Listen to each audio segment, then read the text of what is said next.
Hello everyone, welcome to the HardReset channel, and today I'm going to show you how to adjust the sound channel balance on the QCY Buds ANC wireless earbuds.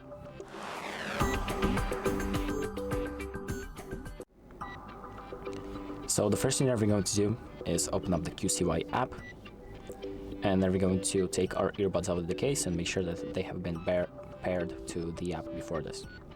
Then we're going to go to device, select sound, and then we're going to scroll down to sound channel balance.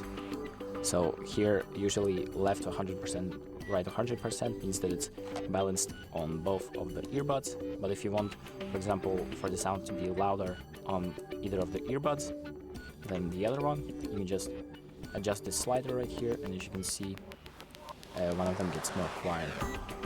But if you want to get it back to the middle, so 100 and 100, you just press the reset button on the top, and it will reset all of your options.